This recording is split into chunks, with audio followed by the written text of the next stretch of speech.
오늘 말씀 마태복음 9장 18절의 말씀입니다. 함께 한 목소리로 읽겠습니다. 시작.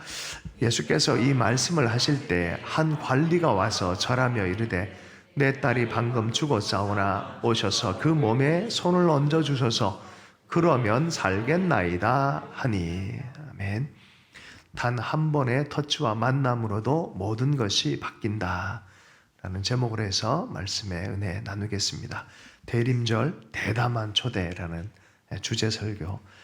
우리 출애굽길 잠깐 머물고요. 내년 1월부터 출애굽기 다시 20장부터 시작하고 우리 12월은 주제 설교로 조금 나누도록 하겠습니다. 룻의 이야기를 우리가 잘 알고 있습니다. 시어머니를 따라서 룻이 모압 땅에서 베들레헴으로 돌아왔을 때 참 절망적이었어요. 어떻게 살아야 될지도 모르고 어머니의 신앙을 따라 또 어머니가 좋아서 따라왔긴 하지만 남편은 죽었고 룻의 인생은 참 어려웠지만 절망하진 않았어요. 시어머니 나오미의 신앙에 하나님을 신뢰했고 또 어떻게든 또 하나님께서 길을 여시겠지 하는 그런 적극적 믿음이 있었던 것 같아요. 그래서 오자마자 이삭을 줍는 곳에 나갑니다. 이삭을 줍는다는 소리는 사실은 굉장히 가난한 사람이라는 뜻이에요. 율법에 보면은 밀과 이 보리를 벨 때 다 베질 않고 이삭을 흘려둡니다. 귀퉁이를 남겨둡니다. 왜요? 가난한 사람들을 위해서. 그래서 이 가난한 사람의 입장에서 가서 이삭을 주우려고 그러는 거예요. 추수를 하러 간 게 아니라 이삭을 주우러 간 거예요. 그 표현을 보면 재밌습니다. 룻기 2장 3절에 보면은 룻이 가서 베는 자를 따라 밭에서 이삭을 줍는데 그 다음에요 우연히라는 표현을 쓰고 있어요. 우연히 엘리멜렉의 친족 보아스에게 속한 밭에 이르렀더라. 이 우연이라는 게 참 기가 막힌 말이에요. 우리 삶 안에는 우연히 같은 일들이 참 많이 있습니다. 자, 그런데 보아스가 룻이 누군지를 알았어요. 상황에 대한 이해함을 있단 말이죠. 룻기 2장 16절에는 이렇게 지시를 합니다. 보십시다. 2장 16절. 또 그를 위하여 곡식 다발에서 조금씩 뽑아 버려서 그에게 줍게 하고 꾸짖지 말라 하니라. 이삭을 줍게 만드는데 의도적으로 조금씩 다 곡식 다발에서 뽑게 하는 거예요. 룻에게만 이상하게 그날따라 많이 죽게 되는 역사가 일어나는 거예요. 그죠? 여러분 인생의 운명은 무방비 상태에서 일어날 때 많아요. 우연이라는 삶을 자세히 생각해 보면은 내가 뭘 계획한 것보다 사실은 하나님이 페이지를 넘겨가시는 것을 체험하는 우연이라는 게 더 많아요. 큰 챕터를 넘길 때마다 그런 일들이 있어요. 그죠? 왕의 손길, 하나님의 손길 같은 운명들이 이렇게 전개될 때가 있습니다. 여러분 하나님께서 우리의 삶을 방문하실 때 이렇게 방문하세요. 눈에는 보이지 않지만 실제로는 이거 뭐가 있었구나 라고 경험할 때가 있는 것이죠. 그럼 이 시즌이 하나님의 만남, 하나님의 손길이 터치되어진 시즌이기를 여러분 기대할 수 있길 축복합니다. 네. 왕의 손이 한 번만 만나면 한 번만 터치하면 모든 것이 변한다. 제가 이번 아르메니아를 가면서 책 한 권을 이렇게 들고 갔어요. 왕의 손길에 대한 책이어서 참 재미있게 읽었어요. 그래서 이 제목으로 말씀을 좀 나눴으면 좋겠다. 우리 성도들에게 은혜를 나눴으면 좋겠다라는 그런 마음이 이렇게 들었습니다. 고루비프스키라는 체코의 학자가 그런 얘기를 했어요. 지도는 영토가 아니다. 많은 사람들이 지도를 들고 그 영토에 서 있다고 착각할 때가 있다는 것이죠. 지도는 영토가 아니다. 지도학자가 어느 마을에 가서 여긴 이렇고 저렇고라고 말하는 것보다 그 동네에 아주 오랫동안 토박이로 살았던 할아버지가 샅샅이 알고 있는 거예요. 지도학자가 많이 알겠어요. 그 할아버지가 많이 알겠어요. 실제로 만져보고 걸어보고 이야기를 알고 있는 그 할아버지가 훨씬 많이 알지 않겠어요? 여러분 신앙생활은 지도 가진 자처럼 하면 안 돼요. 어떻게 해요? 만져보고 걸어보고 경험해야 돼요. 여러분 하나님의 터치, 하나님의 치유에 대해서 얘기한다 그러면은 아, 그렇구나. 주님은 그런 분이구나. 거기서 멈추면 안 돼요. 주님이 실제로 터치하시고 회복하고 역사하는 것들을 체험할 수 있기를 축복합니다. 누군가가 행복에 관한 말을, 책을 많이 읽고 그 문구를 외운다고 해서 행복해지는 게 아니잖아요. 그리고 행복을 경험을 해야 되는 것이죠. 성경에서 보면은 한 소녀가 치유가 필요했어요. 아버지가 너무 간절한 마음으로 예수님의 터치를 기다렸어요. 예수님이 관해서 알아요. 그러나 그분이 내 딸에게 오셔서 터치를 하면은 나음을 입을 것이다 라는 믿음이 있어서 초청하러 간 거죠. 성경은 어떻게 보면 동화 같은 이야기로 가득해요. 가난한 자가 부유해지고 죽은 자가 살아나고 연약한 자가 강해지고 동화 이야기예요, 실은. 근데 그게 내 실제가 되면 이게 믿어지는 거예요. 그렇게 되길 축복합니다. 오늘 설교의 주제는 그거예요. 이게 그냥 어떤 성경의 이야기로 끝나지 않고 내 이야기가 되는 그런 삶이 되었으면 좋겠습니다. 왕의 왕이신 예수님께서 오셔서 터치만 해주시면은 만져만 주면 변화가 일어나고 치유가 일어납니다 라는 것이 성경의 인물들의 믿음이었어요. 자, 그런 구절들만 조금 뽑아왔어요. 마가복음 6장 2절에 보면은 안식일이 되어 회당에 가르치시니 많은 사람이 듣고 놀라 이르되 이 사람이 어디서 이런 것을 얻었느냐. 이 사람이 받은 지혜와 그 손으로 이루어진 이 권능이 어찌 됨이냐. 예수님이 손만 얹으면 낫는 거예요. 손만 얹으면 낫는 거예요. 마태복음 9장 18절 우리 오늘 읽은 거죠. 다시 한번 읽어보겠습니다. 같이 한번 읽어보십시다. 시작. 예수께서 이 말씀을 하실 때 한 관리가 와서 절하며 이르되 내 딸이 방금 죽었사오나 오셔서 그 몸에 손을 얹어 주셔서 그러면 살겠나이다 하니 터치하시면 살겠습니다 라는 거예요. 마가복음 7장 32절 사람들이 귀먹고 말 더듬는 자를 데리고 예수께 나와 안수하여 주시기를 간구하거늘. 안수하여 주시기를 간구하거늘. 예, 마가복음 8장 23절 맹인의 손을 붙잡고 마을 밖으로 데려나가서 눈에 침을 뱉으시며 그에게 안수하시고 무엇이 보이냐 물으시니 마가복음 8장 25절 이에 그 눈에 다시 안수하시며 그가 주목하여 보더니 나아서 모든 것을 밝히 보는지라. 누가복음 4장 40절 다 같이 읽겠습니다. 시작. 해질 무렵에 사람들이 온갖 병자들을 데리고 나오매 예수께서 일일이 그 위에 손을 얹으사 고치시니 일일이 그 위에 손을 얹으사 고치시니. 누가복음 13장 13절 안수하시니 여자가 곧 펴고 하나님께 영광을 돌리는지라. 소녀에게 예수님이 가셨죠. 마가복음 5장 41절 42절에 그 아이의 손을 잡고 이르시되 달리다굼 하시니 번역하면 곧 내가 내게 말하노니 소녀아 일어나라 하심이라. 소녀가 곧 일어나 걸으니 나이가 12살이라. 사람들이 곧 크게 놀라고 놀라거늘. 예수님께서 그 손을 잡으사 일으키시니 일어나니라 라고 표현하고 있습니다. 주님의 만지심이에요. 베드로의 장모도 만지니 열병이 떠나고. 여러분, 나병 환자는 사람들이 다 피해요. 옮을까 봐. 예수님이 나병 환자의 손을 대니 나아버립니다. 맹인도 눈을 보고 심지어 베드로가 칼로 귀를 쳐서 떨어뜨렸던 말고의 귀를 만지니 고쳐지는 역사가 일어납니다. 여러분, 주님께서 터치하면 고쳐집니다. 마태복음의 17장에 보면은 예수님께서 크게 변화가 이런 영광스러운 변화가 변모하는 변화산의 이야기가 있습니다. 하나님의 음성이 들립니다. 이는 내 사랑하는 자요 내 기뻐하는 자야. 그러니 사람들이 두려워서 떱니다. 그 심령이 굉장히 두려워졌습니다. 그럴 때 예수께서 나와 그들에게 손을 대시며 이르시되 일어나라 두려워하지 말라. 오늘 심령이 두려운 사람들 가운데 하나님의 손에 터치가 있어서 마음이 두려움에서 또 벗어나 평강을 얻을 수 있기를 축복합니다. 여러분, 그런데 달리다굼하고 그 소녀를 고치러 갈 때쯤에 아주 특별한 한 여인이 이렇게 나타나는데요. 그 여인 혈루증 여인이에요. 혈루증 여인.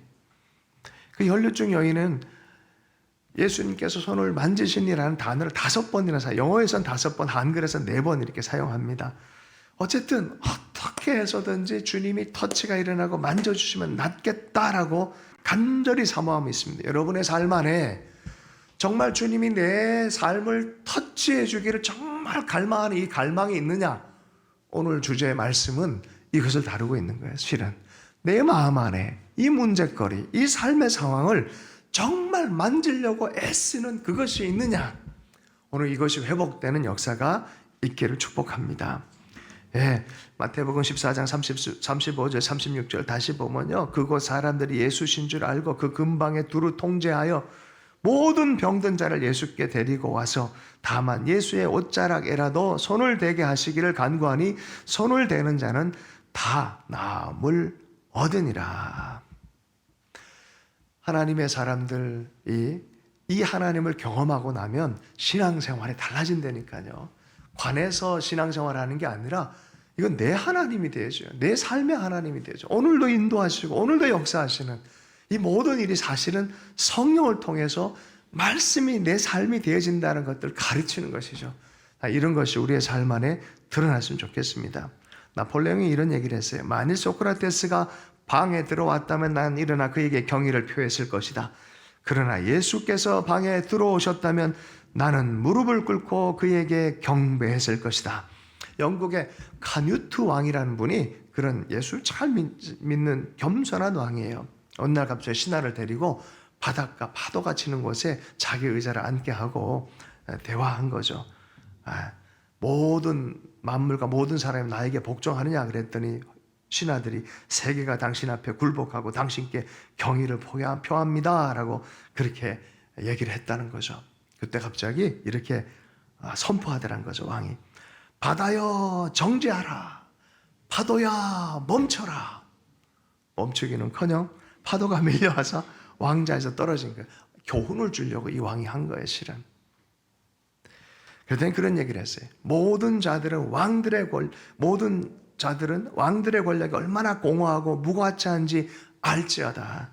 하나님 위에 가치 있는 이름은 없다. 하늘과 땅과 바다가 그분께 복종하도다. 우리 인간은 조금만 힘이 있고 조금만 무엇을 소유하고 있으면 하나님의 자리를 잊어버려요. 하나님이 누군지를 잊어버려요. 하나님이 우리 삶에 어떤 분인지를 잊어버려요. 잊으면 안 돼요. 그분은 우리의 삶을 완전히 변화시킬 수 있는 분인 줄로 믿습니다. 우리가 섬겨야 될 분인 줄로 믿습니다. 제가 이번에 카프카 선교회 또 중동 선교회 요청으로 어떻게 두 선교회가 가칭 중동 선교회라 그랬는데 우리는 초청을 했는데 같은 날 같은 주간에 그렇게 초청을 했어요. 아주 신기했어요. 아르메니아를 갔더니 제가 알지 못하는 하나님의 이야기가 있어요. 300년대 초에 예수 믿는 나라를 미리 선포해서 우리는 로마가 최초인 줄 알았는데 역사적으로 좀 더 들어가 보니까 아르메니아는 국가예요. 조그마한 국가예요. 연약한 국가예요. 그런데 내내 지금까지 예수 그리스도를 포기하지 않고 예수 그리스도의 나라로 생각을 하면서 섬기는 귀한 나라예요. 사연을 들어본 적 이런 일이 있었어요. 페르시아에서 자객을 보내서 왕을 죽여버린 거예요. 이 국가가 또 이 죽임당한 왕이 열받잖아요. 그 가정이 열받잖아요. 그래서 자객의 가족을 찾아서 다 죽여버렸어요. 자객의 가족을 다 죽여버렸는데 딱 한 명 아들이 살았어요.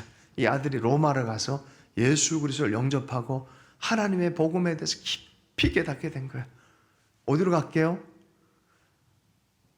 암살자로 갔던 그 땅. 아버지가 그렇게 해서 그 왕을 죽였던 그 땅에 간 거예요. 그 왕이 그때 어떤 일이 벌어졌냐면 로마에서 예수 믿는 사람 핍박해서 수많은 사람들이 피해서 아르메니아에 따는데 그 중에 기독교 여성 기도 공동체가 있었어요. 그 기도 공동체 중에 아주 이쁜 자매가 한 명 있었어요. 그 자매랑 결혼하자 그랬는데 거절했어요. 기분 나빠서 다 죽여버렸어요. 그 순교 30몇 명을 다 죽여버린 그런 상황 안에 있었고 기독교 별로 안 좋아했어요.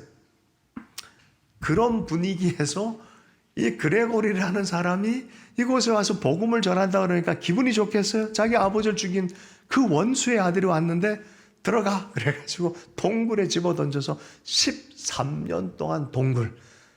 제가 그 동굴 갔다 왔어요. 어떻게 그런 걸 13년을 살았는지. 그런데 하나님의 섭리가 있으려고 그러니까 그 아라라산 바로 밑이 아르메니아예요. 노아의 땅에 노아의 땅. 이상한 섭리가 있어요. 다데오 바돌로메가 순교한 땅이에요. 그곳에 예수님을 찌른 창을 보관하고 있는 그런 땅이에요. 그 땅이 아주 희한한 땅이에요. 특별한 섭리 안에서 이 그레고리를 보호하는 사람들이 있었어요. 근데 왕이 점점 몸이 아파지고 미치고 막 이런 일들이 생긴 거야. 그레고리가 기도해주면 낫는다라는 그런 음성을 들은 거예요. 그래서 그레고리를 만나게 해서 왕을 단 한 번 기도로 그레고리가 완전히 나아버린 거야. 체험을 한 거예요. 예수 체험을. 그리고 주님에 대해서 오해했던 건 너무너무 미안한 마음이 들고 사람 죽인 건 미안한 마음 들고 그러니까 아라라산 밑에서 돌을 깎은 걸 가지고 그 돌을 가지고 최초의 교회당을 세웁니다. 지시한 게 아니에요. 자기도 일꾼처럼 노역을 합니다. 그리고 그것을 합니다. 그리고 국가를 우리는 예수 그리스도를 믿는 국가다 라고 선포하는 최초의 기독 국가가 된 거예요. 지금도 그래. 가보면 아주 특별한 사연이 있는 그런 나라예요. 나중에 한 번 더 나눌 더 시간 있으면 나누면 좋겠고요. 주변에 강대국이 있어요. 다 뭐 터키, 이란, 뭐 보통 강대국, 다 또 모슬렘 강대국이에요. 또 제노사이드 당해서 150만 명이 죽어나간 그런 역사적 경험도 있는 그런 나라입니다. 그런데 그분들이 하는 얘기가 우리를 불쌍히 여기지 마십시오. 우리는 약함 안에서 하나님의 강함을 자랑하는 나라입니다. 참 신기하지 않아요? 그죠? 예수 믿고 강대국이 돼서 점령하고 이런 스타일의 신앙이 아니라 약함에도 불구하고 여전히 예수를 섬기고 핍박당함에도 불구하고 예수 그리스도가 누군지를 알고 뭔가 섭리가 있다라는 그런 생각을 제가 하게 되어졌습니다. 예수 그리스도로 말미암아 이 나라가 보호받고 있다라는 그런 생각이 이렇게 들었습니다. 우리가 살며 때때로 죽음 같은 일들, 어려운 일들, 눈물의 일들이 생길 때가 많이 있습니다.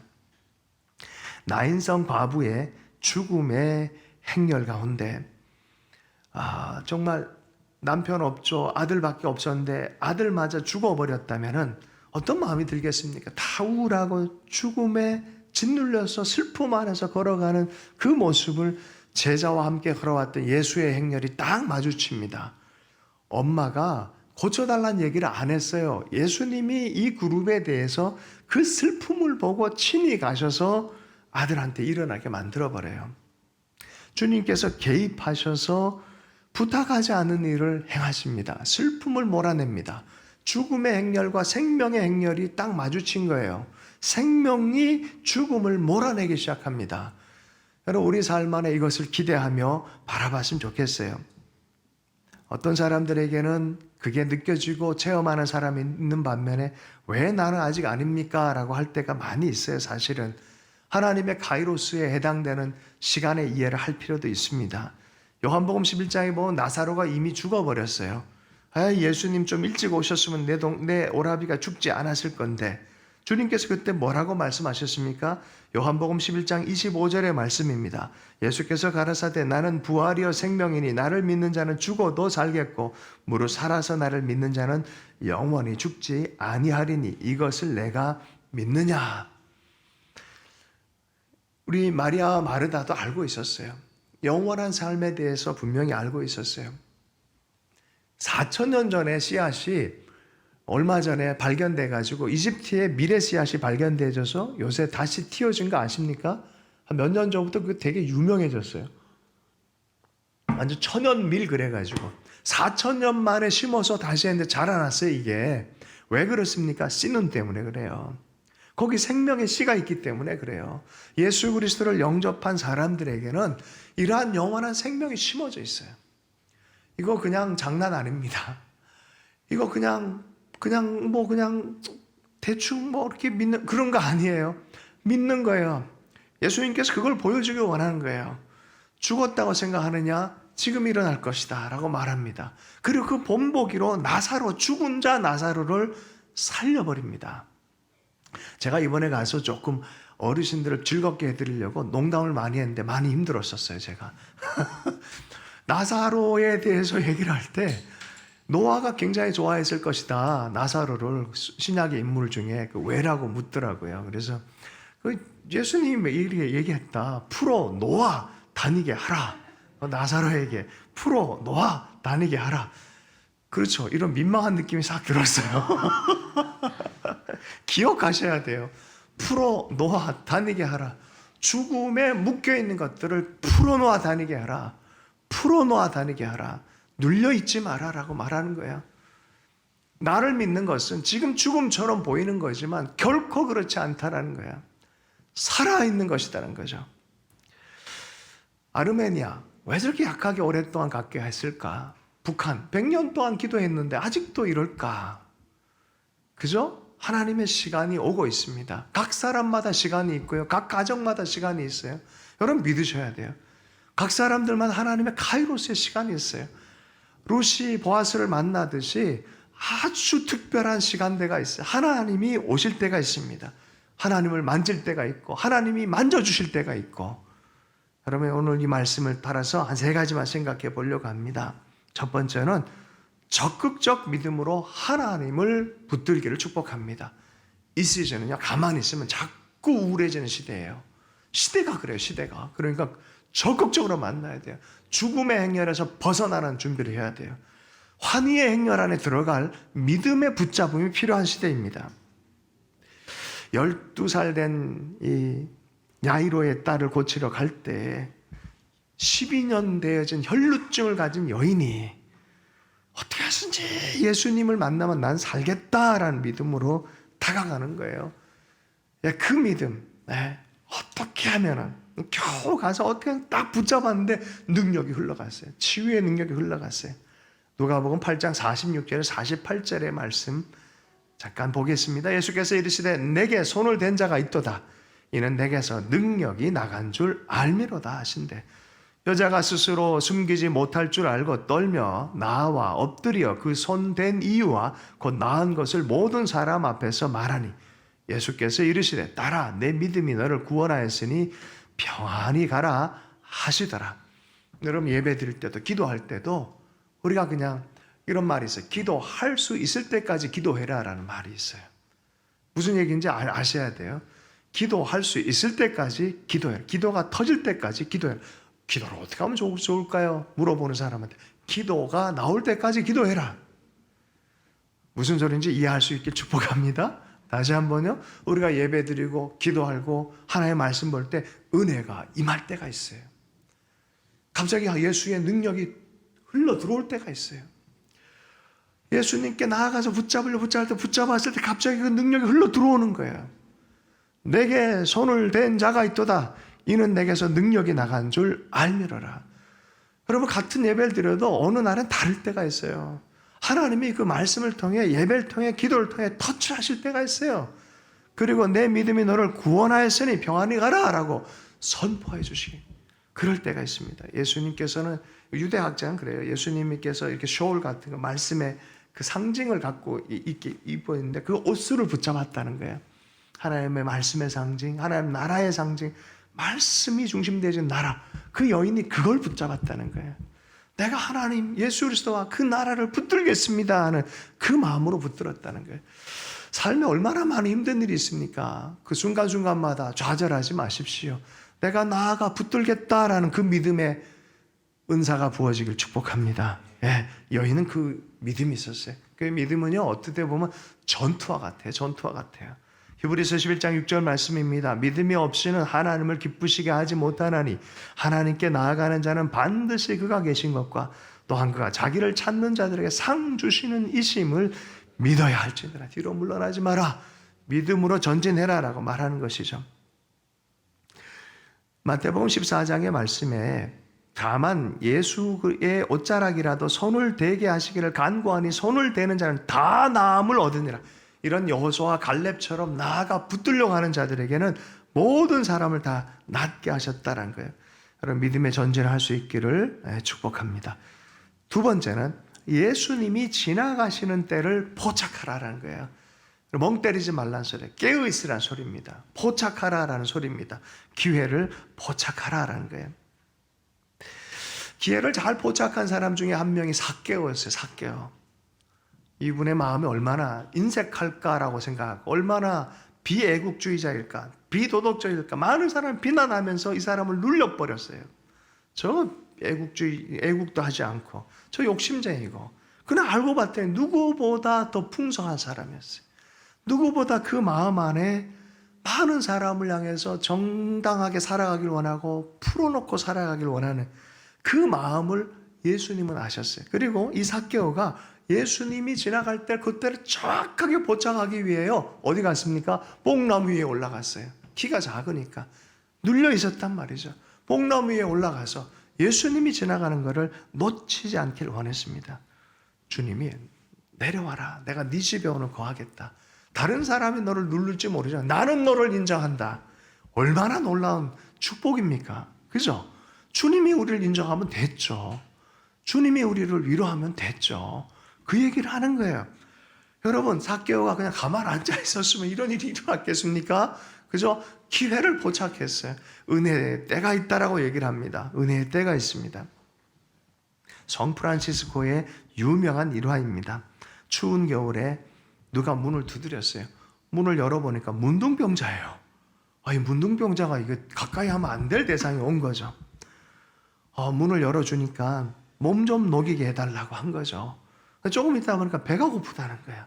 빵과 우유를 제공해 줬는데 기침을 걸럭걸럭 하면서 그러니까 지금 빵 먹고 우유 먹고 나갈 줄 알았는데 하루만 좀 재워달라고 요청을 한 거예요. 1인용 침대인데, 그래서 프란치스코가 마음에 불편함을 가졌지만 자기 침대를 내주면서 눕혔다는 거야.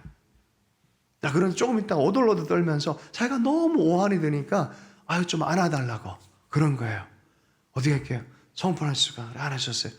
자기도 너무 냄새도 나고 너무 불편한데 너무 싫은데 자기도 피곤해서 잠들어 버린 거예요. 잠든 그 순간에 꿈에서 예수님이 나타난 거예요.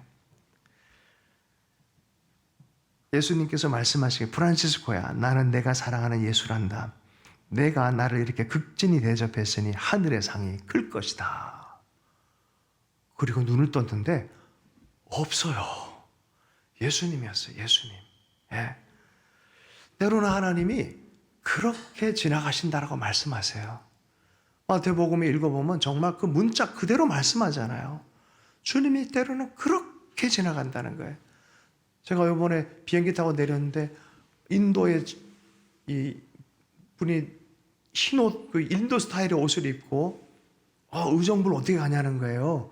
저 밖에 나가면 된다. 머신을 통해서 자기 머신 못 한다고. 그러면 저쪽 가서 이렇게 하라고. 영한데 너 춥다. 그렇게 하면 안 된다. 그 생각이 탁 들었어요. 옛날 같았으면 제가 옷을 벗어줬을 텐데 제가 요새 딱 벗어주려고 사모님 생각이 딱 들어가지고 이거 못 벗어주겠더라고요. 그럼 보내줬는데 설교 준비하다가 이게 그 사람이 갑자기 떠오르는 거예요. 이렇게 떠오르는 거예요. 우리 삶의 순간순간 지나가는 예수님이 계세요. 영국 다이애나가 유명하게 대해진 그 특별한 계기가 있어요. 그냥 다이애나가 아니고 그 유명한 그 다이애나, 죽은 다이애나 있잖아요. 에이즈 환자들 TV가 중계를 하는데 그때 손대면 안 되는 그런 때였는데 가서 덥석 잡고 기도하고, 그게 TV에 방영된 거예요.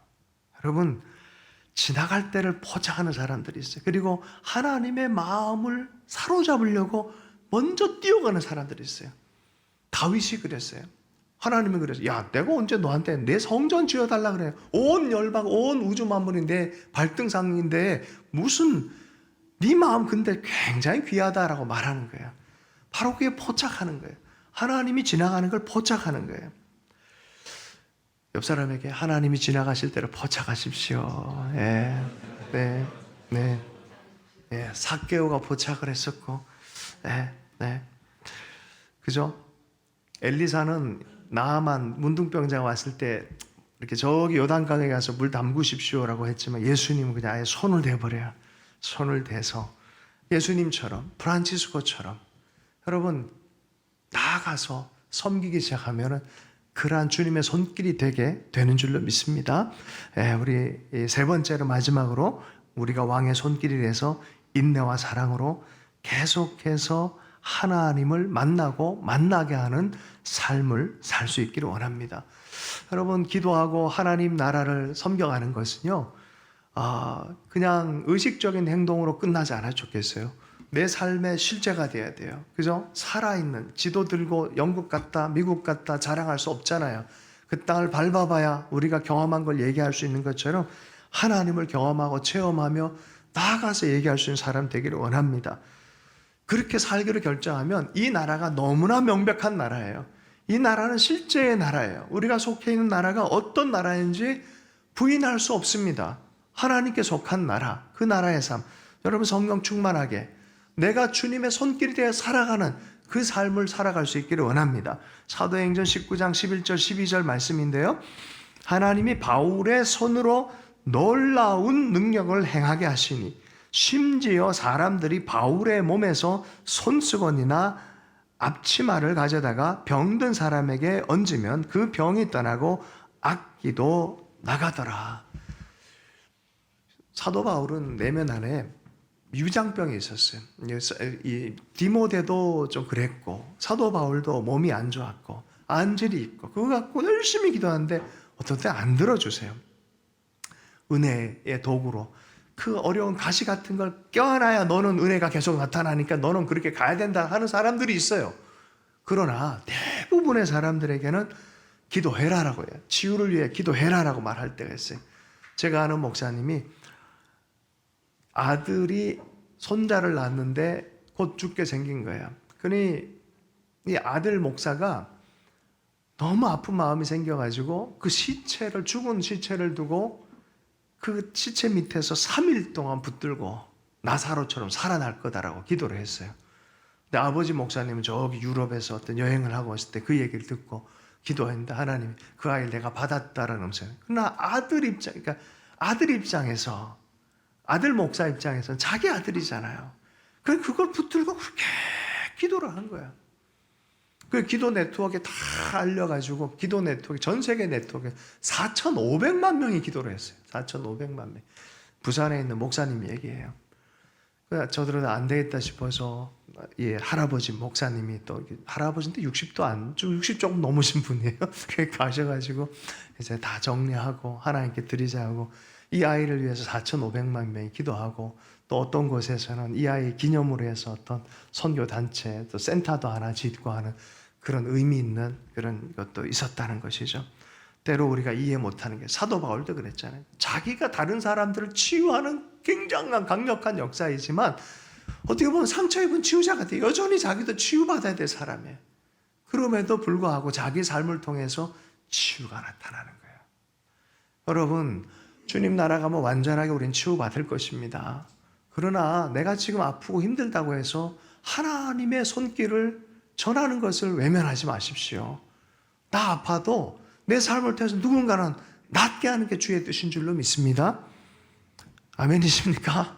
예, 우리가 그 길을 계속 걸어가는 상처 입은 치유자의 삶, 그런 삶을 살아가 좋겠습니다. 고린도후서 12장 12절의 말씀에 사도 바울이 이렇게 얘기합니다. 이거 같이 한번 읽었으면 좋겠습니다. 함께 읽습니다. 시작. 사도의 표가 된 것은 내가 너희 가운데서 모든 참음과 표적과 기사와 능력을 행한 것이라. 네. 표적과 기사와 능력만 얘기를 하지 않고 이 앞부분에 뭐라고 얘기했습니까? 네, 모든 참음과 여러분 누군가를 향해서 기대하는 사람은 참습니다. 사랑하는 사람은 참습니다. 이 사람에 대해서 미래를 기대하는 사람은 참습니다. 아이가 아무리 왔다 갔다 해도 미래를 하나님께 드리고 기도하고 품고 있는 사람은 참습니다. 그걸 통해서 결국은 하나님의 능력이 나타나는 걸 아는 거예요. 삶으로 참을 때 즐거운 사람 어디 있겠습니까? 죽을 지경이죠. 그죠? 모든 참음과 때가 되면 하나님이 표적과 기사와 능력으로 역사한다는 거예요. 저는 약간 사역의 비결, 하나님 나라의 비결을 십자가의 원리를 통해서 이것이 맞다라는 것을 좀 많이 체험을 할 때가 있어요. 힘든 일이 옵니까? 주님 안에 가져가십시오. 품으십시오. 아픈 만큼 능력이 더 갑절로 나타날 줄로 믿습니다. 믿음으로 거슬러 올라가는 거 쉬운 거 아니에요. 살아있는 성호가 물결을 거슬러서 올라간다는 거, 그거 에너지 많이 드는 일입니다. 여러분 믿음의 전진을 할 수 있길 축복합니다. 12월은 특별한 기적의 달이라고 저는 믿어요. 부활절과 크리스마스가 있을 때는 이런 믿음의 전진과 역사가 일어난 때라고 저는 생각해요. 마지막으로 말씀 한 구절 우리 보고 말씀을 마무리하고 성찬의 시간 갖도록 하겠습니다. 마가복음 8장 22절에서 26절의 말씀입니다. 우리 한꺼번에 같이 한번 읽어보도록 하겠습니다. 시작. 베세다의 이름에 사람들이 맹인 하나를 데리고 예수께 나와 손대시기를 구하거늘 예수께서 맹인의 손을 붙잡으시고 마을 밖으로 데리고 나가사 눈에 침을 뱉으시며 그에게 안수하시고 무엇이 보이느냐 물으시니 쳐다보며 이르되 사람들이 보이나이다. 나무 같은 것들이 걸어가는 것을 보나이다 하거늘 이에 그의 눈에 다시 안수하심에 그가 주목하여 보더니 나와 모든 것을 밝히 보는지라. 예수께서 그 사람을 집으로 보내시며 이르되 마을에는 들어가지 말라 하시니라. 아멘. 할렐루야. 한 번 했다가 안 되면은 끝나는 게 아니라 주님께서도 그 시작했으면은 멈추지 마라. 너 안에 작은 믿음의 씨앗, 사랑의 씨앗 심어져 있냐? 계속 붙들고 자라나게 해라. 그리고 반드시 밝히 보는 날이 있을 것이다. 여러분, 우리가 크리스마스에 누군가를 향해서 그런 왕의 손길이 되었으면 좋겠고요. 나도 그런 터치를 받아 새로워지는 은혜의 시간이 됐으면 좋겠습니다. 오늘 주신 말씀 붙들고 잠시 기도하는 시간 갖도록 하십시다. 하나님, 우리의 삶을 터치해 주십시오. 주님 삭개오처럼, 혈루증 여인처럼 주님을 향해 절대적으로 갈망을 하기를 원합니다. 하나님, 이 시간에 우리의 삶, 우리 한 사람 한 사람의 삶을 터치해 주십시오. 그것이 내면의 문제일 수 있고 관계일 수도 있고 삶의 현장일 수도 있고 육체일 수도 있지만 하나님, 이 모든 것에 주님 찾아와 주십시오. 또한 우리가 더 나아가기를 원합니다. 주님 터치해 주십시오. 이 시간 예수 이름으로 터치가 나타날지어다. 그렇게 우리의 삶을 축복하면서 우리 기도하도록 하겠습니다. 기도합니다.